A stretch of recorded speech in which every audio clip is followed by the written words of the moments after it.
Hi, everyone. I'm Leslyn Keith, and I'm here with my friend and colleague, Siobhan Huggins, here to talk to you about what's new and coming up with lipedema. A quick introduction. I'm the president of the board and director of research for the Lipedema Project. And Siobhan, what are all the many things that you do? Oh God. If I listed them all, the 15 minutes would be up. But I am the research specialist at the Lipedema Project, which means I read stuff, I write stuff, and I work on a bunch of projects and super top secret, unless it's not top secret. Super hyper top secret. That's right. And we're actually working on some stuff right now, trying to get some paper published and working on a research project. You and I presented about the research project at Learn just like a week and a half ago or something like that. Yeah, that was on the 1st, so not too long Yeah, ago. not too long ago. And that will actually be publicly available as soon as they have that video out. It'll be up on the Learn website and then also their YouTube channel. So anyone can watch that if they have interest in it. Yeah, so we were just talking about our Voices project and but the preliminary data that we're seeing with that so far. So that's pretty good. But I know that there's one thing that we wanted to talk about, the heart to heart event that we had in October. The replays are available. Siobhan, do you have the information about that? Yeah, so essentially, anyone who purchased the VIP for that event, you'll have gotten an email already. It'll give you a link to the hub so you can access those. But for anyone who hasn't, who wants access to those videos, you can go to the link right down there. And currently, there's $100 off coupon. So instead of $297, it'll be $197 for this weekend only. So if you didn't get to participate in the event, this is a good alternative to that until we come to April for our next event. So you'll get to get all that good information. There were a ton of really, really good presentations and discussions as well. So if anyone is interested in that, just go right down there. Yeah, and I would say that if you did not get the VIP for that event and thus have access to those replays, even if you were there, you kind of want those replays because some of the stuff you just have to be able to watch it several times to really get all the information that was provided. So highly recommend checking that out. And thank you for those of you that are posting. Marilee and Marcia is here. Nice to see you, hear from you. Anybody else who's on, be sure to post and say where you're calling from or where you're viewing from. We always like to see how we're reaching sometimes around the world. So this is actually, it's a little bit early for Australia, but it's probably okay in Western Europe. So or in South Africa. So be sure and post wherever you are. Yeah, and Marilee said Merry Christmas, so Merry Christmas right back to you. And I guess another event we got coming up, I'm just checking my notes. We have an awesome event that we have coming up, a free webinar that we're doing next Friday, December 16th at 1:30 Eastern time. And this one is about travel and lipedema and lymphedema and truncal edema, people who have swelling in their trunk.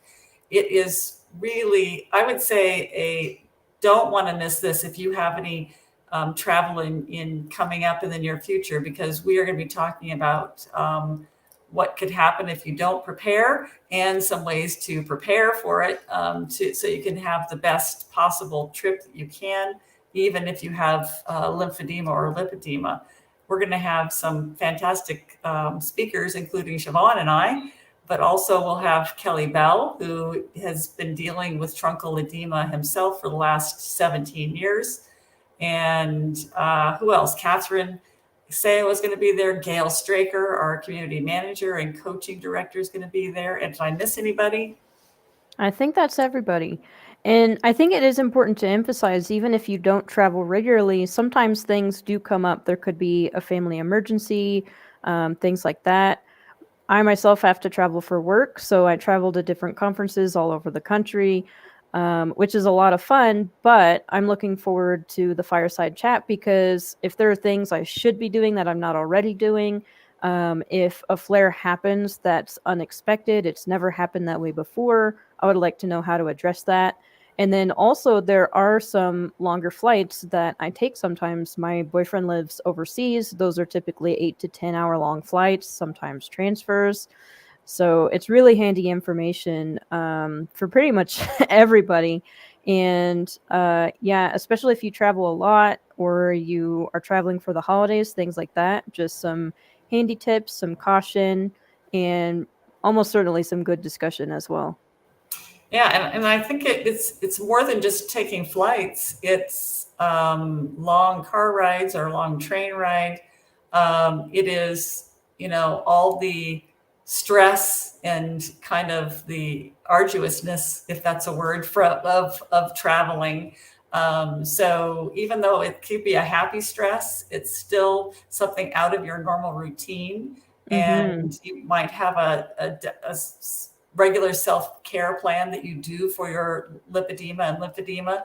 And when you travel, this gets interrupted. I mean, sometimes you're traveling somewhere that it's with all the transfers and everything like that, it could be 12 hours. So we this is something you need to prepare for. So definitely check that out, follow that link, and you can sign up for our free webinar coming up on December 16th, next Friday. Hope you'll join us for that.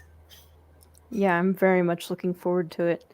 So, Leslyn, you mentioned something about a very popular topic before we got started about compression. Do you have anything on compression you want to talk about? Any updates, any interesting, exciting news or anything Yeah. like that?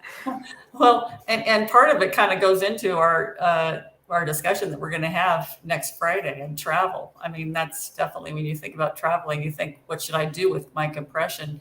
But one thing that just came up, a listener emailed me about, she was concerned about if your compression garment doesn't fit you very well, and you can get constrictions and bulges, and are these irreversible? I mean, what kind of things do we need to worry about for that? And definitely, I know Gail has mentioned that she started out wearing knee highs, and they ended up constricting just below her knee. And then she actually developed swelling and more of a problem in her thigh.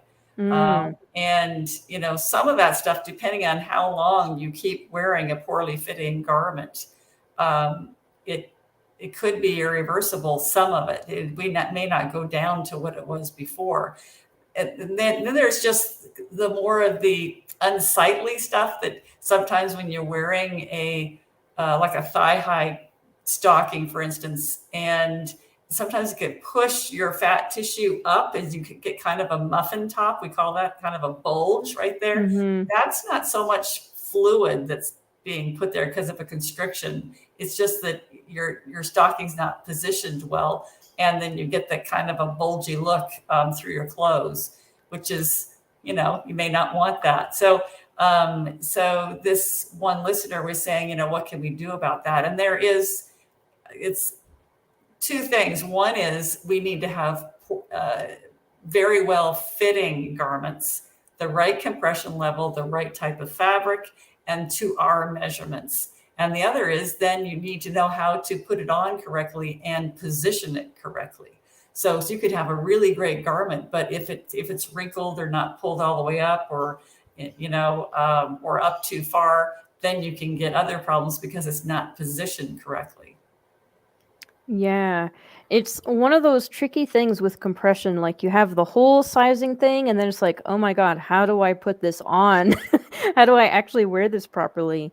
And it's helpful to discuss with someone in person. So, a lymphatic therapist, for example, may have some experience. There may be retailers who sell compression that may be able to help out. But it's one of those things. I had actually discussed this on a podcast interview that I recently did. The episode is not out yet, but I'll discuss it when it is. But one of the things that was being discussed is he asked, we were talking about lipedema, and it's like, what kind of compression do you get? Like, is there inappropriate compression for lipedema?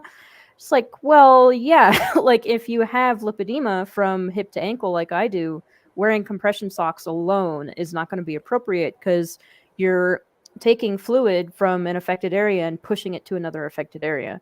So for me, I have to wear all the way up to the waist. Or some people like to layer, so they may combine thigh highs with compression shorts or things like that.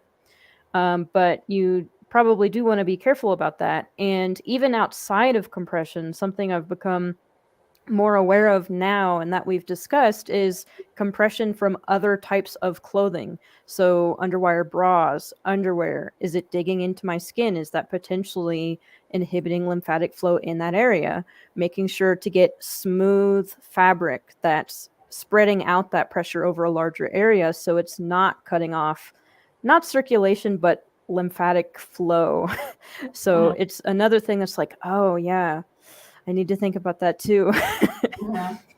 Yeah. So, and what compression level should you have? How much of your body should you cover at once? You may have issues on your arms as well as your legs, but can you wear all that compression all at the same time?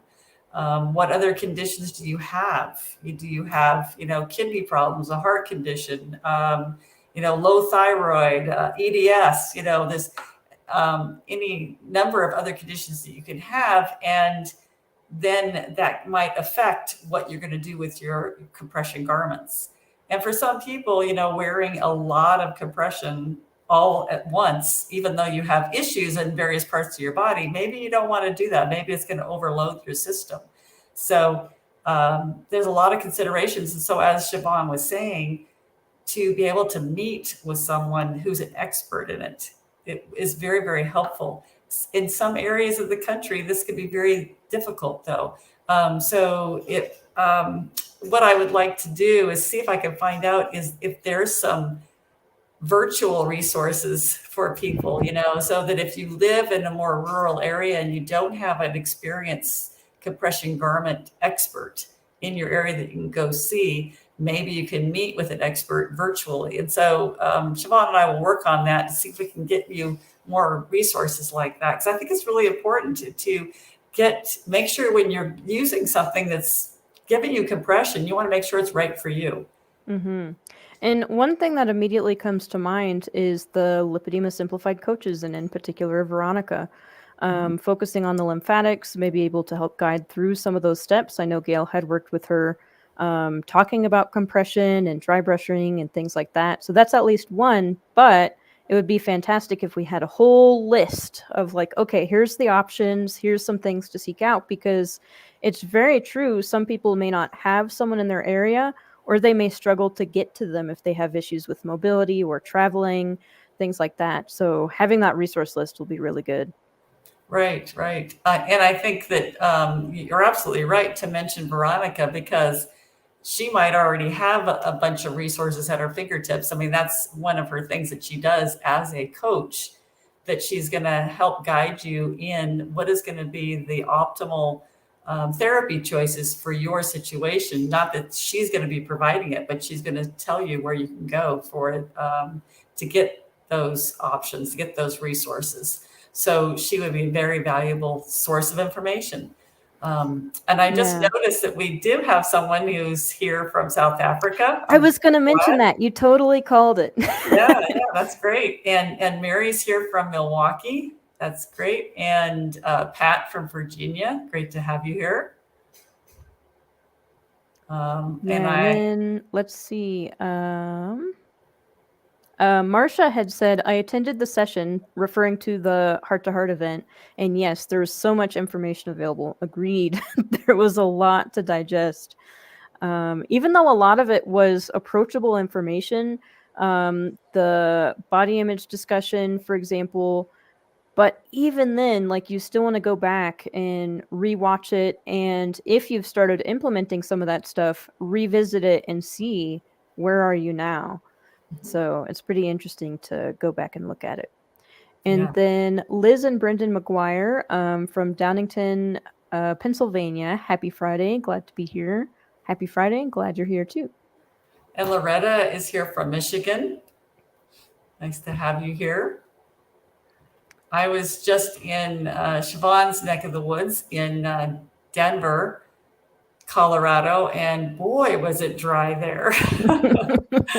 Yes, it's a very dry climate. It's, I still don't need lotion or anything like that, but it's mostly like my nose gets Oh, dried yeah. out horribly. It's awful.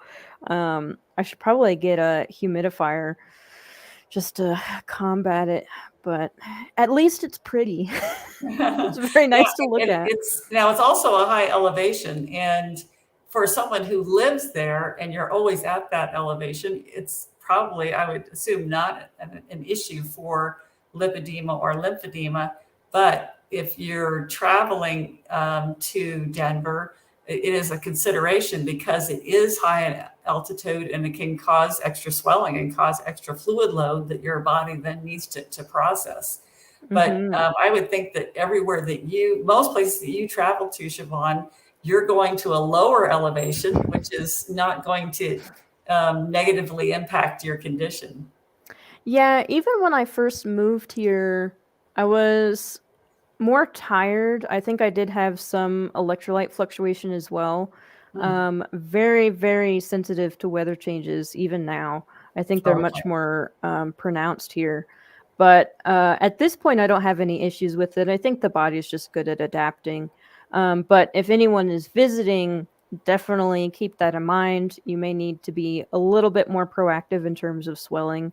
And the first time I came to Colorado, I went up to Breckenridge for low carb Breckenridge, So and even higher elevation. it was awful, horrible. And I was being stubborn, being like, I don't need supplemental oxygen. I doubt that does anything. And then I came down with like bronchitis right after. And I was like, well, I'm not the smartest. Yeah, yeah. Yeah. So did you notice a difference? Because I saw you at two conferences this year, one in San Diego and one in Santa Barbara, California. And so they're both at sea level. Did you notice a difference coming from Colorado and then being at sea level? Did it have any impact on you? Not that I could tell. Mostly, I mean, that actually is an interesting thing because one thing I've noticed, and I always thought it was just interacting with people I'm happy to see and all that. I tend to sleep better. I'll Oh, get up way earlier just without an alarm. I tend to be fairly energetic, which could just be interacting with people and kind of being in that mode. But I do wonder, one of the things is if you don't really think about it, you either chalk it up to something else or you just don't make note of it. I was working on a document recently about citizen science guidelines, and it's one of those things where it's like you really do have to note down everything because you don't yes. actually know what's relevant until later. Yes. And yeah, so I mostly don't think about it, but I am pretty energetic and I sleep well at conferences. Maybe it's the altitude. I'm wondering also if was there any change in your need for compression when you were at a lower elevation? Did you wear your compression about the same amount that you do when you're at home? I actually tend to wear it more at conferences because it's right after travel. And I do find that helpful. Actually, here's a thing that indicates swelling is going down. My need to supplement electrolytes appears. I'll start cramping up. And I had joked about it with my colleague Dave before of like, oh, it must be hugging all these people saps me of electrolytes or something. But it may actually just be that my swelling is going down and Uh-huh. it's causing electrolyte fluctuations. That's Oh, probably the best interesting. indicator that I'm actually swelling less. Ah, that's interesting. We're gonna have to look into that some more. Yeah, Um, it had come up in one of the Facebook groups as well. Someone was talking about getting hand and foot cramps, and it's like it may be with lipedema, you do need to be more on top of electrolytes because whenever you have fluid increases and then fluid exiting, it can impact electrolytes because it's going with the fluid. right, So right. it's something I have to be careful about after manual lymph drainage appointments as well. I'll lose a bunch of fluid, and it's Mhm. like, okay, I need to just chug. And the Yeah. funny thing is, I'll put like electrolyte supplements in water. I will not taste the salt at all. Like that's how low I am. Yes. Like, oh, Yeah. there's Yeah. an indicator. And when you're doing fine on your sodium levels, then you will have very little salt on something. You're going, wow, this is just super salty. And so when you just crave that salt and you really want to put a whole bunch on salt on something so you can really taste it, that's when you're probably low in sodium and you really need it. Yeah, and I find that so cool. Like your taste for salt will reflect your need for sodium. Yes. And it's like sometimes I'll put in like half a packet of the supplement and be like, ugh, that's way too salty. It's like, Yes. okay, I guess I don't need it. And I can just listen. Be like, Yeah. okay, I'll take that message. I don't need it right now. Yeah. Yeah. Yeah. Very interesting. Very interesting. And we got Carol from Massachusetts. Barbara is here. I don't think she put where she is from. Nice to have you here. And all this kind of stuff, our discussion about compression garments and everything. I know this is going to be part of our discussion on Friday at the webinar about travel and truncal lipedema, truncal swelling. I think that this is all going to be talked about together because, I mean, there's some good parts of the compression. There's some not so good parts of the compression. I mean, that there's lots of things that we need to consider and see what's right for each individual. Absolutely. So I think that about wraps it up for this week. Yeah, But hi from Austin, Texas, and Julie from North Carolina. And when Barbara says she's from Asheville, North Carolina. Great to have you all here. It was an excellent discussion as always. Just loved getting together with you all on Fridays and talking about what's been happening and what's coming up. And we look forward to being with you again next Friday. yeah, see you then.